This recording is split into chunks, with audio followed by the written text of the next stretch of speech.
Hi, I'm Kelsey.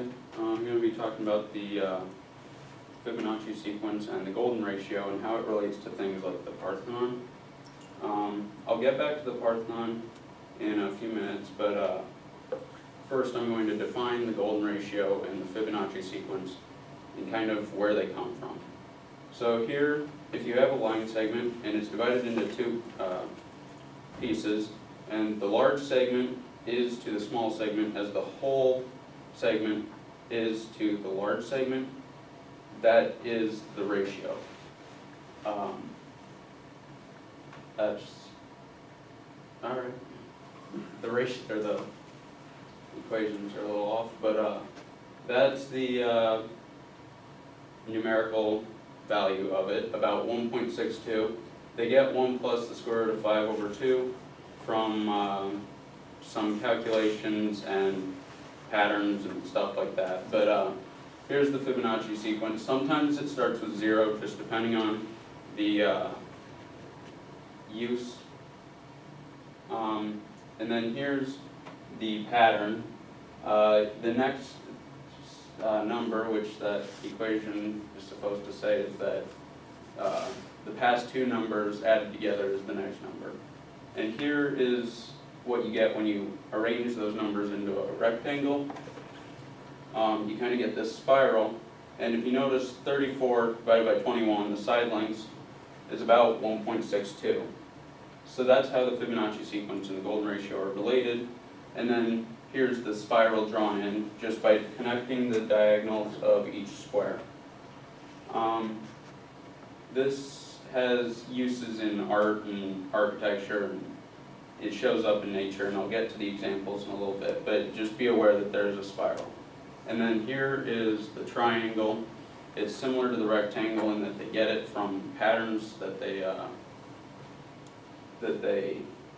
observe and go off of, and they create the triangle and then they repeat it, and you get the same spiral. I'm not going to talk about the triangle as much, but you should just be aware that it's there. Then you see in Mona Lisa that the golden rectangle is there in the overall piece. You can see how shoulders line up, wrist, and then if you look just on her face, you can see that her face is actually the golden rectangle.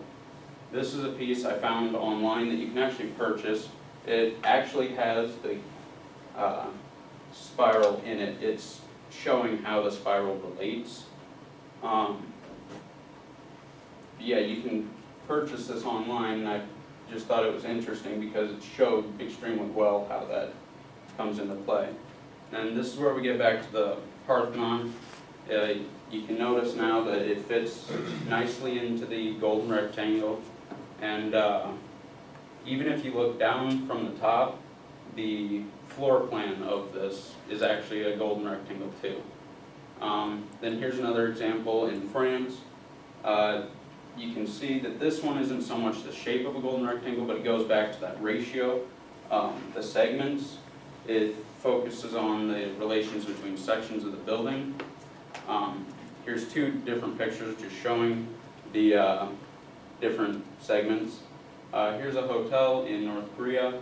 I thought this one was an extremely good example because you can really see the spiral, how it lines up with the setbacks, and then it comes back around, and right here, the cone at the top, it also lines up. I thought that was an extremely good example. But we also see it in nature. Plants, you can see the seed heads lining up in the spiral, and if you look closely, you can actually see that there's spirals in the opposite direction too. And another interesting thing is the number of flower petals that flowers have. They're often Fibonacci sequence numbers.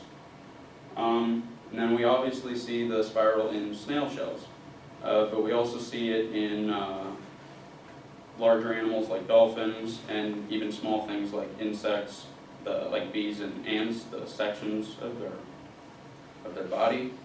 But we also see the ratio in ourselves. Shown here, we have the ratios like head to belly button to feet. That's that ratio. And then if you look at individual parts, you can see like the head, how the nose and eyes line up, and how the head itself is the golden rectangle.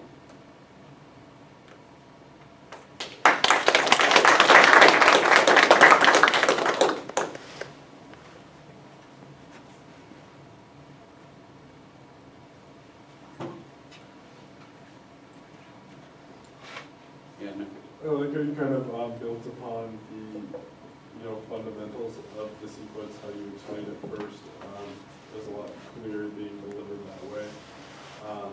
And your slides were extremely well timed. As soon as you would get done wording something, the next slide would pop up, so it's very noticeable that you practiced it. Yeah. Did you draw those pictures yourself, the ones that are like, of like the graph paper? Yeah, 2 through 5 or 6 maybe. Yeah. You did all those yourself? Yeah. I think that shows how you put a lot of work into this, because Okay. it's explained really well with those. We had on slide 2, like I wanted to show the ratio and give, I got those numbers from multiplying 4 times 1.62. I just wanted to give a numerical representation of it, so. Yeah, I thought it really helped with explaining it. Okay, thanks. Yeah.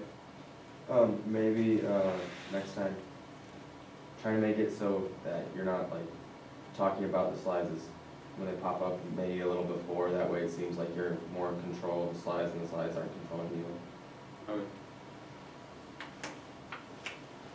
I don't think you needed titles for all of them, but I like how you said in this slide, just so it stands out a little bit more.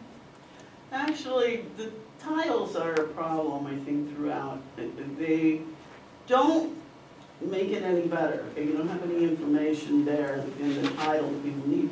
But they just start and they distract and detract.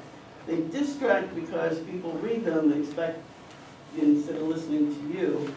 And they detract because they often have a problem, they fight the composition of your slide.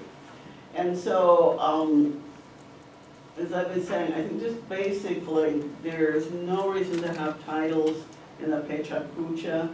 You would usually use titles in PowerPoint only when it's not really a presentation, when it's being used as something you pass along as an information piece and not actually being presented by a person. But I do like the fact that you made your own, because particularly something like this topic, everybody's going to go through the web and grab the same images.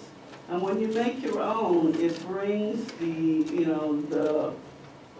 audience something that's guaranteed to be fresh. It won't be something they've seen before to compare with what you're saying. And the idea is to enhance what your words are in the presentation. And the best way to do this is to have something that's really unique. Other questions and comments and observations here on this? Yeah, maybe. I think with like these two, I think you could almost make the equation in the a little bit bigger or white, so it kind of stands out a little bit more, so you can see them better. It was originally white and like this big, but I used the equation thing in PowerPoint, and I think that's what you said, how it'll change it. Yeah. It was, that's what I, like when I flipped to the slide and I kind of paused, and that Yeah. threw me off. Right. I was sure it wasn't supposed to be that size, Like, it's not that visible anyway, but, yeah. I think everything that looked off, like it was really small, and, yeah. So if any of you have equations in future things in yours to come up for any reason, I would very much be aware of that. Basically, when you write your own, as you do with the rest of this, then you can photograph it or scan it or whatever and put it in as an image. You'll have the most control. Other questions at all? Okay, thank you.